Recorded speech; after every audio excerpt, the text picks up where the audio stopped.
Kabar terkini Pendeta Gilbert pernah viral kasus Ferdy Sambo punya gelar baru. Ketika Indonesia digemparkan kasus yang melibatkan pejabat Polri bernama Ferdy Sambo, nama Pendeta Gilbert ikut disorot. Pendeta di Gereja Bethel Indonesia ini hadir di pemakaman Brigadir Yosua, ajudan yang dieksekusi mati atas skenario buatan Ferdy Sambo. 3 tahun pasca kejadian nahas itu, nama Pendeta Gilbert sempat heboh kembali di tahun 2025 ini. Ia sempat digosip terlibat konflik dengan seorang podcaster yang baru saja memutuskan memeluk agama Islam. Sebelum membahas lebih jauh tentang kabar terbaru sang pendeta, ada baiknya terlebih dahulu membahas masa lalu pria bernama lengkap Gilbert Lumoindong ini. Mengutip tribunmedan.com, Gilbert Emmanuel Lumoindong lahir pada tanggal 26 Desember tahun 1966.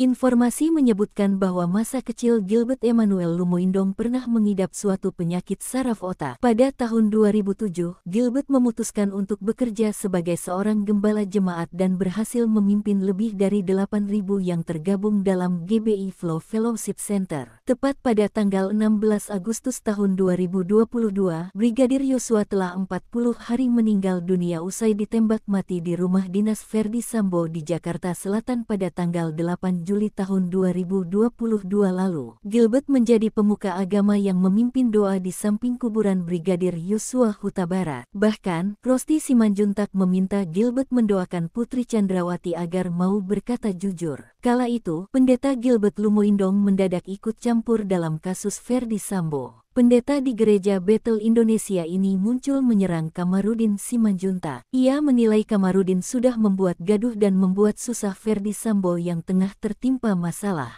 Mengutip postingan Sriwijaya Post pada tanggal 1 Oktober tahun 2022, Pendeta Gilbert minta maaf atas pernyataannya yang dianggap menyerang mendiang Brigadir Yosua. Pada September tahun 2024, Pendeta Gilbert Lumoindong lulus dengan nilai tertinggi dalam ujian terbuka promosi doktor di Sekolah Tinggi Teologi Bethel Indonesia, Jakarta, pada Kamis, tanggal 5 September tahun 2024. Ia mengambil disertasi dengan judul besar mengenai Sacrifice Leadership. Di tahun 2025 ini, Pendeta Gilbert diundang Richard Lee untuk hadir di podcast. Kala itu, Richard Lee sudah berstatuskan sebagai mualaf. Pendeta Gilbert menanggapi tudingan yang mengarah ke Richard Lee dengan bijak. Ia menekankan pentingnya belajar menjadi manusia terlebih